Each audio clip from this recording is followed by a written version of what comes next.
Welcome to TG five news. ముందుగా headlines చూద్దాం. మాగంటి సునీత కంటతడిపై రాజకీయ వేదికల్లో చర్చ వేడి. ప్రజల సానుభూతికి డ్రామాలు ఫలించవని పొన్నం వ్యాఖ్య. రాజకీయాల్లో కన్నీటి ప్రదర్శనలు ఇక పనికిరావని మంత్రి హెచ్చరిక.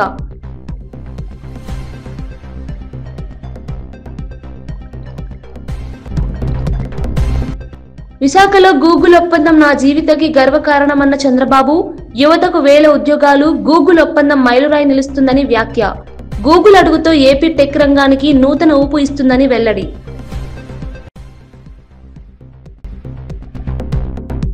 పరకామణి దొంగతనంపై భానుప్రకాష్ రెడ్డి ఘాటు హెచ్చరిక. సీసీ ఫుటేజ్ ఎక్కడా, భక్తులు సమాధానం కోరుతున్నారని వ్యాఖ్య. భక్తుల విశ్వాసం దెబ్బతీసే చర్యలపై తక్షణ చర్య డిమాండ్.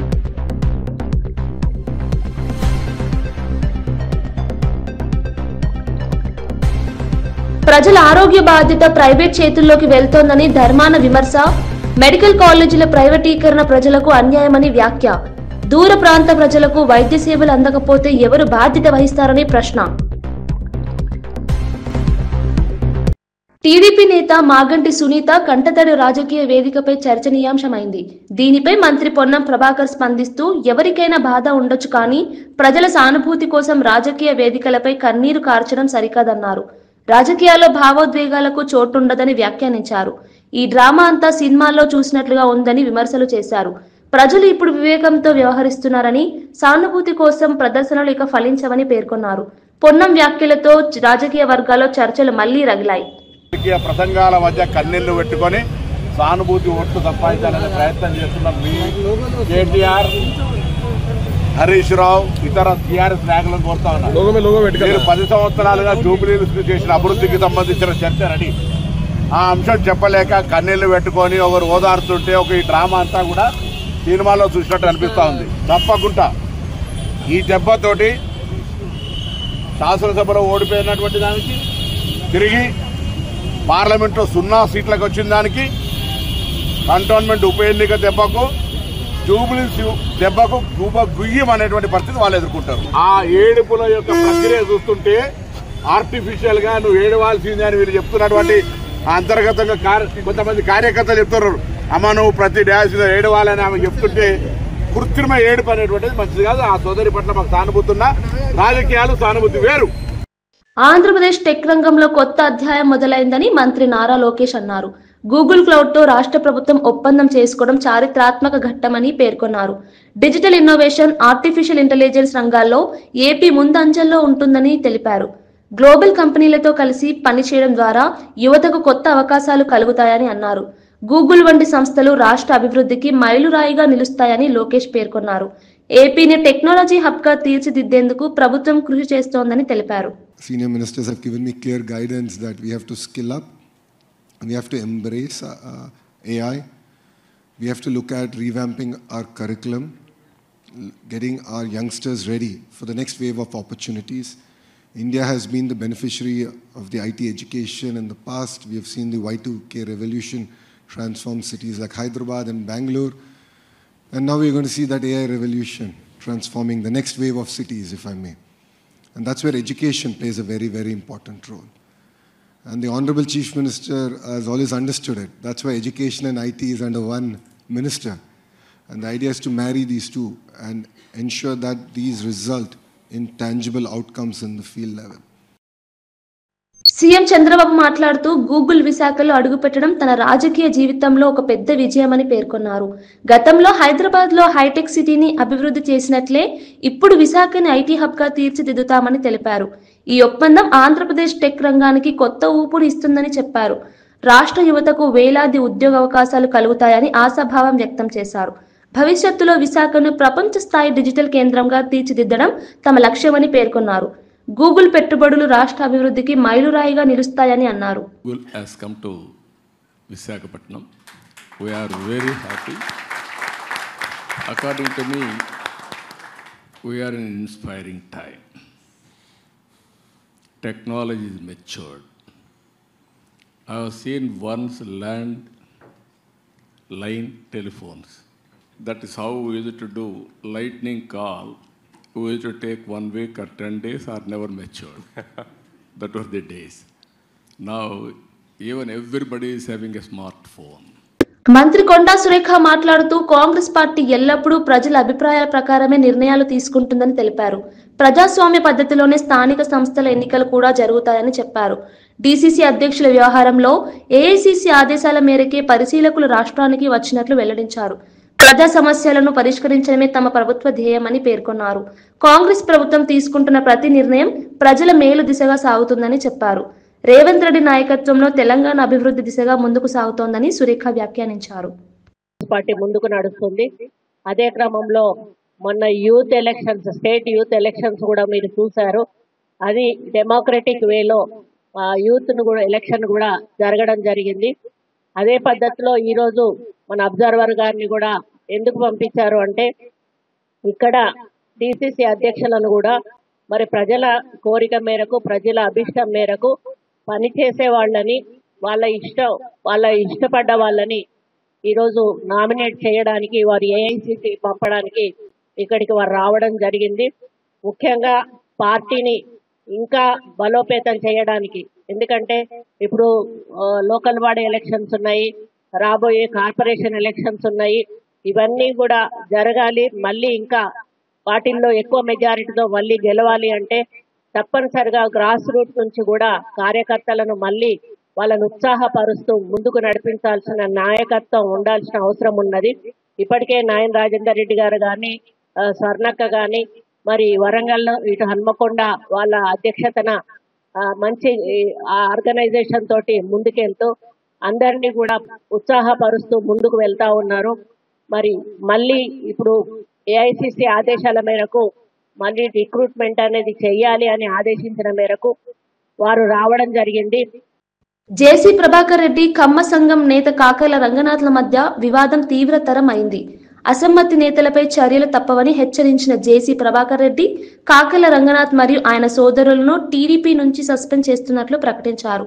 అయితే సస్పెండ్ చేసే అధికారం జేసీకి లేదని కాకల రంగనాథ్ ప్రతిస్పందించారు. ఈ వ్యాఖ్యలతో టీడీపీలో అంతర్గత కలహాలు బహిర్గతమయ్యాయి. జిల్లా స్థాయిలో నాయకత్వపరమైన విభేదాలు మరింత ముదురుతున్నాయి.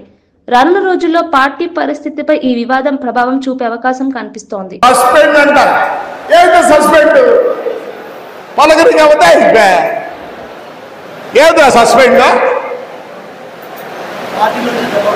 ఏడు పార్టీలోంచి ఇది మన ఊరు, మన కాన్స్టిట్యున్సీ.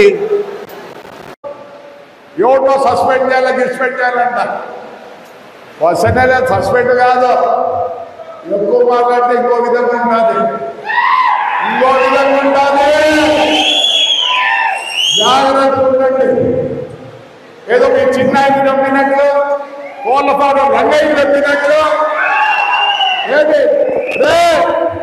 నువ్వు అందరికి ఇవ్వాల్సిన అప్పులు ఇస్తే, నువ్వు ఇవ్వాల్సిన అప్పులు అందరికి ఇస్తే ఏమీ ఉండదు నీ దగ్గర.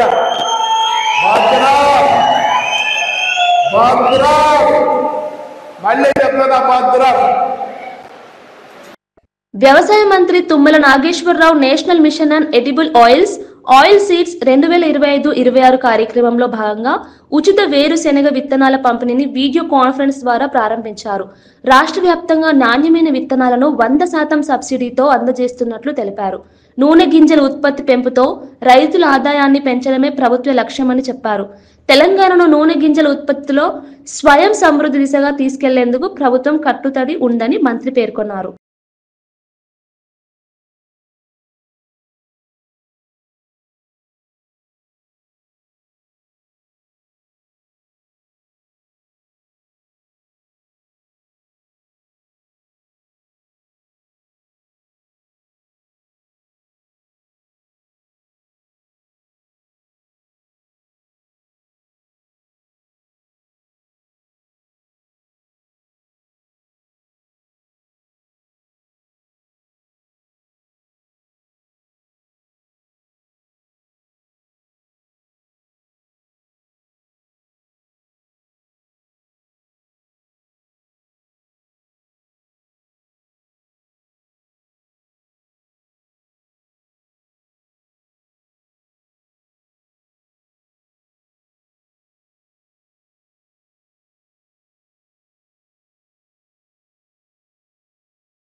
టీపీసీసీ ప్రధాన కార్యదర్శి గజ్జెల కాంతం మాట్లాడుతూ బీసీ వర్గాలకు న్యాయం చేయడం రాహుల్ గాంధీ కళ అని పేర్కొన్నారు. ఆ లక్ష్యంతోనే కాంగ్రెస్ పార్టీ 42% రిజర్వేషన్ అమలు కోసం పోరాటం చేస్తోందని తెలిపారు. సామాజిక న్యాయం సాధించడమే తమ పార్టీ ప్రధాన ఉద్దేశమని అన్నారు. బీసీల హక్కుల కోసం కాంగ్రెస్ ఎప్పటి నుంచో కృషి చేస్తోందని గుర్తు చేశారు. రిజర్వేషన్ వ్యవస్థ ద్వారా వెనుకబడిన వర్గాలు సమాన అవకాశాలు పొందుతాయని పేర్కొన్నారు. రాహుల్ గాంధీ చూపించిన దిశలో తెలంగాణ కాంగ్రెస్ కట్టుబడి ముందుకు సాగుతుందని గజ్జెల కాంతం స్పష్టం చేశారు. అనే లక్ష్యంతో ముందుకు పోతున్నాడు. ఈ దేశంలో బీసీలు 60% బీసీలు ఉన్నారు.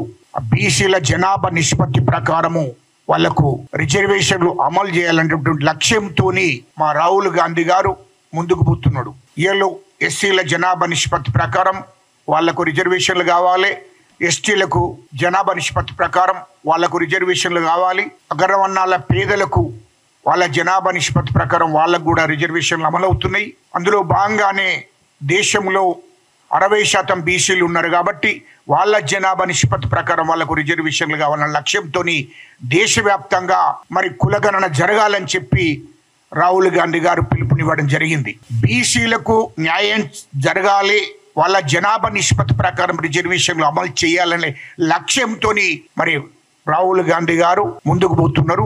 ఈలో రాష్ట్ర ముఖ్యమంత్రి రేవంత్ రెడ్డి గారు ఎస్సీలకు సామాజిక న్యాయం జరిగింది, ఇటు ఎస్టీలకు కూడా సామాజిక న్యాయం జరుగుతుంది.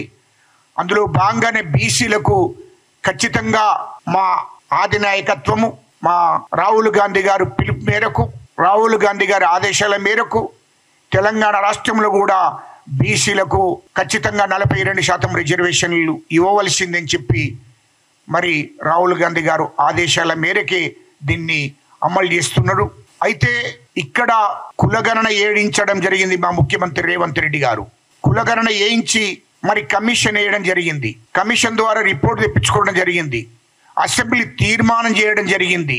క్యాబినెట్ ఆమోదించడం జరిగింది. మరి దానికి సంబంధించిన జీవో కూడా తీయడం జరిగింది.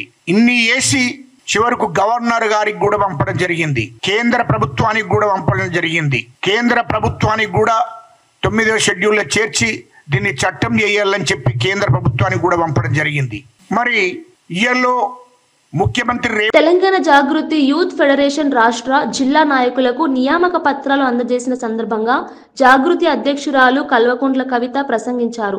సమాజంలో మార్పు యువత ద్వారానే సాధ్యమవుతుందని పేర్కొన్నారు. ఏ మార్పు సాధించాలనుకున్నా యువత దాన్ని సాధించే వరకు వెనక్కి తగ్గదన్నారు. తెలంగాణ ఉద్యమం, స్వాతంత్ర ఉద్యమం రెండింటిలోనూ యువత కీలక పాత్ర పోషించిందని గుర్తు చేశారు. కొత్తగా బాధ్యతలు చేపట్టిన నాయకులు మంచి పేరు తెచ్చుకునేలా ప్రజల కోసం పనిచేయాలని సూచించారు. తెలంగాణలో ఆదర్శ సమాజం నెలకొల్పడంలో యువత ప్రాముఖ్యతను కవిత నొక్కి చెప్పారు. తెలంగాణ ఉద్యమం సక్సెస్ అయినా, ఆనాడు ఇండియాకి స్వాతంత్రం కోసం పోరాటం చేసిన ఇండిపెండెన్స్ మూవ్మెంట్ సక్సెస్ అయినా యువత పాత్ర లేని సమాజంలో ఎప్పుడు కూడా మార్పు రాలేదు. సో ఫ్యూచర్ లో కూడా తెలంగాణలో ఖచ్చితంగా ఒక మంచి సమాజాన్ని మనం స్థాపించాలనుకుంటున్నాం. అందరికీ మంచి ఫలితాలు వచ్చే విధంగా సమాజాన్ని స్థాపించాలనుకుంటున్నాం.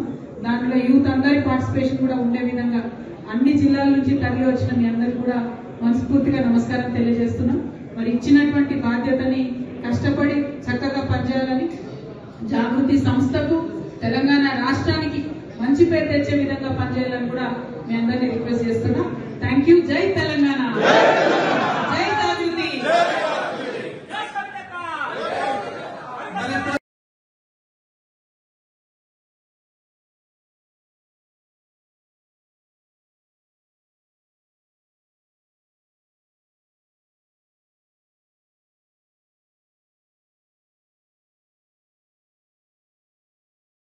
జనసేన పీఓసీ గూడూరు వెంకటేశ్వర్లు తీవ్ర ఆవేదన వ్యక్తం చేశారు.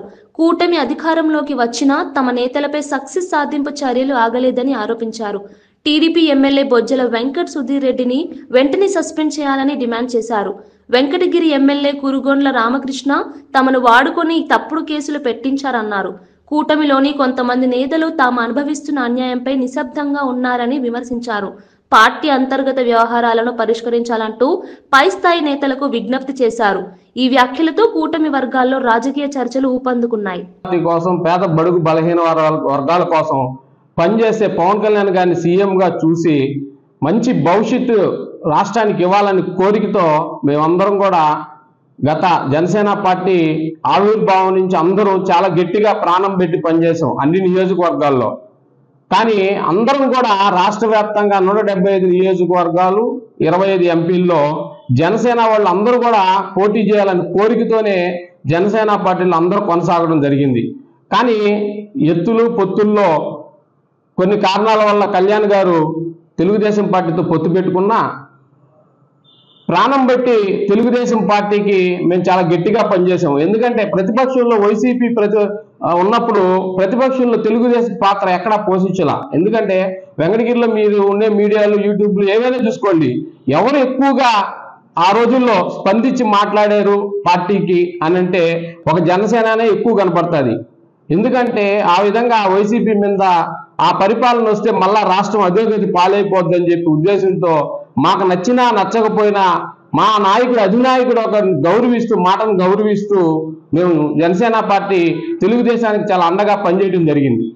కానీ ఎప్పుడైతే అధికారంలోకి వచ్చిందో ఫస్ట్ నుంచి పనిచేసిన మమ్మల్ని అందరికీ ఎలక్షన్ టైంలో మమ్మల్ని పక్కన పెట్టుకొని ఎలక్షన్ అయిపోయిన తర్వాత రాష్ట్ర వ్యాప్తంగా జనసేన సెకండ్ క్యాడర్ ఏదైతే ఉందో ఫస్ట్ క్యాడర్ ఏదైతే ఉందో వాళ్ళందరినీ చాలా రకాలుగా ఇబ్బందులకు గురి చేస్తున్నారు. ఎందుకంటే ఒక కాళాస్త్రి విషయమే తీసుకోండి, వాళ్ళు అమెరికాలో సాఫ్ట్వేర్ జాబ్ చేసుకుంటూ పవన్ కళ్యాణ్ గారి భావజాలం నచ్చి జనసేన పార్టీలోకి వస్తే ఒక ఎమ్మెల్యే బొజ్జల సుధీర్ రెడ్డి గారు ఆ విధంగా ప్రవర్తించడం చాలా దారుణమైన విషయం. అదేవిధంగా వెంకటగిరిలో కూడా అదే పరిస్థితి. జనసేన అంటే గూడూరు వెంకటేశ్వర్లు అంటే జనసేన అనే ఇదిలో మేము కూడా టికెట్ రేసులో ఉన్నాం. కానీ ఏదో ఏ రోజు నువ్వు ప్రతిపక్ష పాత్ర పోషించిన వాళ్ళు ఒక కమ్యూనిటీ పరంగా నీకు టికెట్ కేటాయించి ఉండొచ్చు, మేము దానికి కాదు. మాజీ మంత్రి ధర్మాన ప్రసాదరావు ప్రభుత్వం ప్రజల విద్య, ఆరోగ్య బాధ్యతలను ప్రైవేట్ చేతుల్లోకి వదిలేస్తోందని తీవ్రంగా విమర్శించారు. మెడికల్ కాలేజీలను ప్రైవేటు సంస్థలకు అప్పగించడం ప్రజలపై అన్యాయమన్నారు. మెడికల్ కాలేజ్ అంటే కేవలం కాలేజ్ కాదు, ఆసుపత్రి కూడా అని గుర్తు చేశారు. దూర ప్రాంతాల ప్రజలు ఆరోగ్య సేవలు పొందే అవకాశాలను ప్రభుత్వం తగ్గిస్తోందని ఆవేదన వ్యక్తం చేశారు. ప్రజల నుండి పన్నులు వసూలు చేసే ప్రభుత్వమే ఆరోగ్య సేవల బాధ్యత తీసుకోవాలని అన్నారు.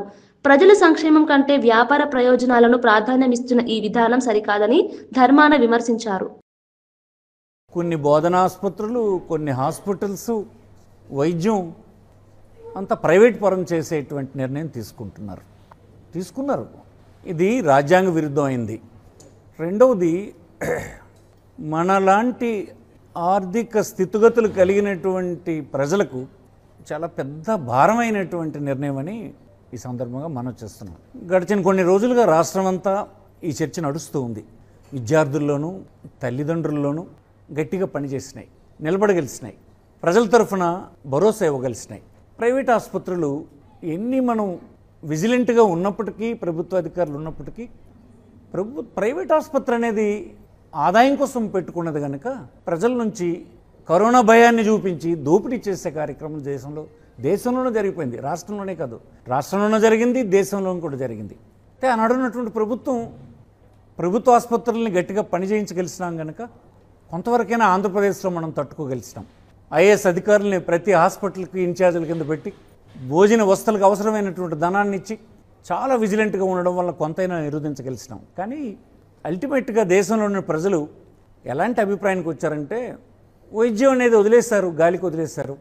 ప్రజల ఆరోగ్యం అనేది కాన్స్టిట్యూషనల్ రైట్, ఇది నీ విధి, నీ అత్యంత ప్రాథమికమైనటువంటి నీ తాలూకు బాధ్యతల్లో ఇదొక బాధ్యత. ప్రజల తాలూకా ఆరోగ్యాన్ని కాపాడడం అనేది నీ బాధ్యత. అది చేయలేకపోతే మరి ప్రభుత్వాలు ఎందుకు? మిగతావన్నీ మీరు చేస్తారా లేదా అనేది సెకండరీ. విద్యకు సంబంధించి, ఆరోగ్యానికి సంబంధించి ప్రాథమికంగా ఉండేటువంటి బాధ్యతను కూడా మీరు స్వీకరించకపోతే ఎలాగా? దానికి వ్యతిరేకంగా నిర్ణయాలు చేస్తుంటే ఎలాగా?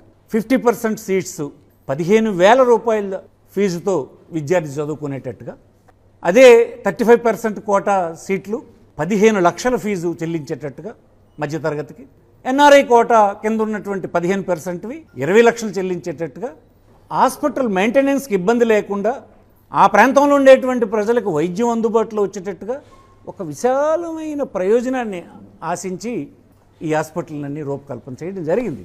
కాలేజ్ అని అంటారు. కాలేజ్ అసలు కాదు. ఆ కాలేజ్ ఎక్కడవుతుంది? మనం ఎప్పుడూ ఎరగనటువంటి ఒక మారుమూల ప్రాంతం, అక్కడికి వెళ్తుంది. అది కాలేజేనా? కాదు, ఆసుపత్రి.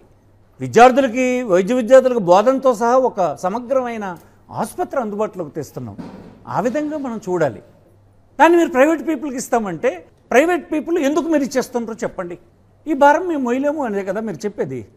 ప్రభుత్వం ఎక్కడ చేయగలదు అనేటువంటి మాట కదా. ప్రభుత్వం చేయదు అన్నప్పుడు ప్రైవేట్ పీపుల్కి దేనికి ఇస్తుంటారు మీరు? వాళ్ళు చేయగలరని ఎలాగనుకుంటున్నారు? అంటే మీరు జనం దగ్గర డబ్బు వసూలు చేసుకోండి అని చెప్తున్నారు. 80 సంవత్సరాల తర్వాత కూడా మారుమూల ప్రాంతానికి ఒక బోధన ఆసుపత్రి వస్తే అది కూడా మనం ఇవ్వలేని దిక్కుమాలిన పరిస్థితులు ఉంటే ఎలా? మాజీ మంత్రి సీదిరి అప్పలరాజు ఆంధ్రప్రదేశ్లో నకిలీ మద్యం సమస్యపై మండిపడ్డారు. రాష్ట్ర ప్రజల ప్రాణాలతో చంద్రబాబు ప్రభుత్వం ఆటలాడుతోందని ఆరోపించారు. ఆయన అనుచరులు కోట్లాది రూపాయలు సంపాదించుకుంటూ ప్రజల ప్రాణాలను ప్రమాదంలోకి నెట్టుతున్నారని అన్నారు. నకిలీ మద్యం సరఫరా వ్యవహారంపై ప్రభుత్వం కఠిన చర్యలు తీసుకోవాలని డిమాండ్ చేశారు. ప్రజల ప్రాణాల కంటే లాభాలకే ప్రాధాన్యం ఇస్తున్న నాయకత్వం సిగ్గుపడాలని పేర్కొన్నారు. ప్రజలు ఈ మద్యం మాఫియాను తిప్పికొట్టి నిజమైన మార్పు తీసుకురావాలని అప్పలరాజు పిలుపునిచ్చారు.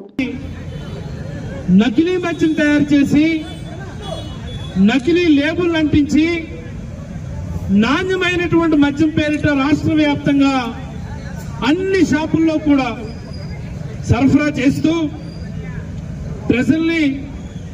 ప్రజల ఆరోగ్యాన్ని ఏ మాదిరి గుల చేస్తా ఉన్నారో మనందరం చూస్తా ఉన్నాం.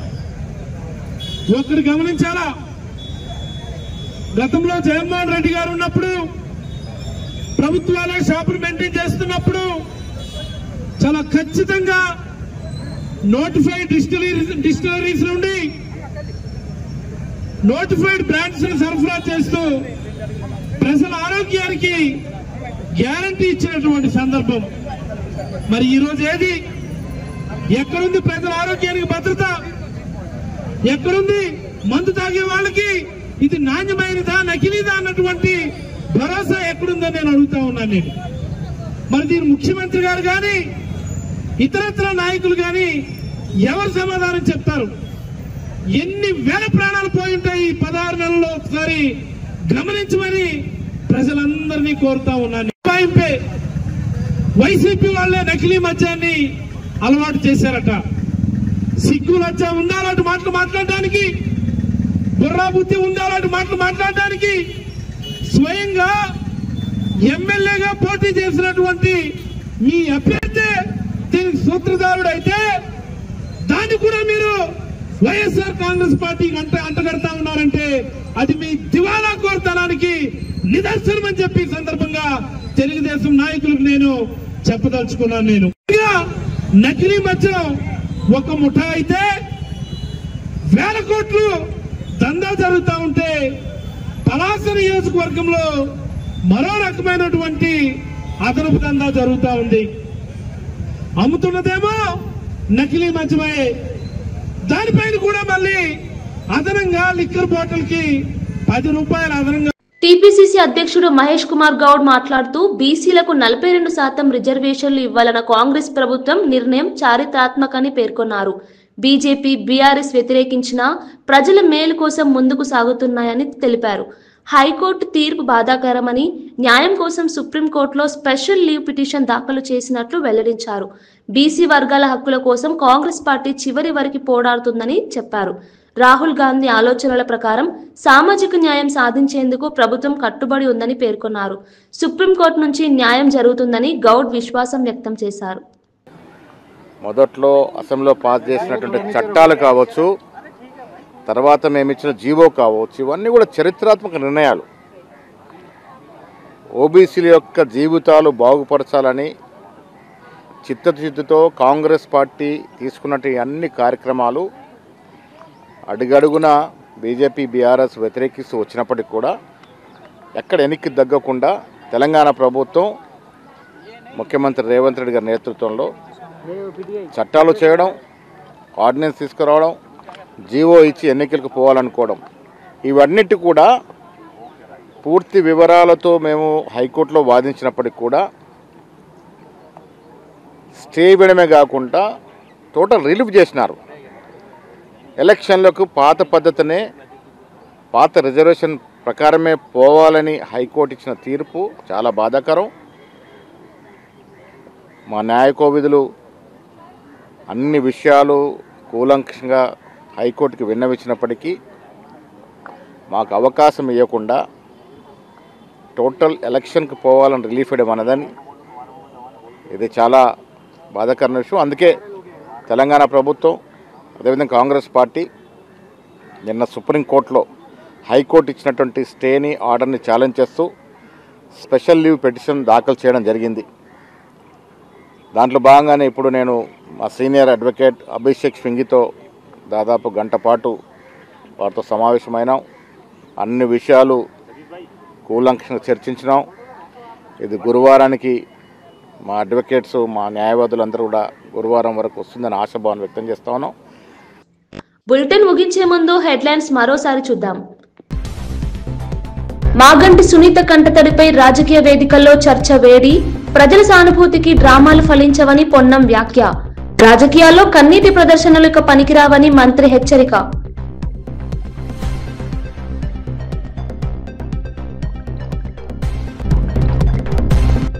విశాఖలో గూగుల్ ఒప్పందం నా జీవితకి గర్వకారణమన్న చంద్రబాబు, యువతకు 1000 ఉద్యోగాలు, గూగుల్ ఒప్పందం మైలురాయి నిలుస్తుందని వ్యాఖ్య. గూగుల్ అడుగుతో ఏపీ టెక్ రంగానికి నూతన ఊపు ఇస్తుందని వెల్లడి.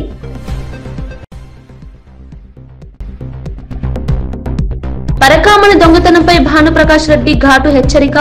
సీసీ ఫుటేజ్ ఎక్కడా, భక్తులు సమాధానం కోరుతున్నారని వ్యాఖ్య. భక్తుల విశ్వాసం దెబ్బతీసే చర్యలపై తక్షణ చర్య డిమాండ్.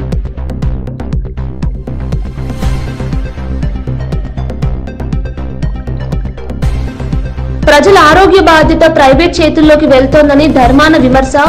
మెడికల్ కాలేజీల ప్రైవేటీకరణ ప్రజలకు అన్యాయమని వ్యాఖ్య. దూర ప్రాంత ప్రజలకు వైద్య సేవలు అందకపోతే ఎవరు బాధ్యత వహిస్తారని ప్రశ్న. ఇవి బులెటిన్ విశేషాలు. మరో బులెటిన్ లో మళ్ళీ కలుద్దాం. చూస్తూనే ఉండండి TG5 న్యూస్.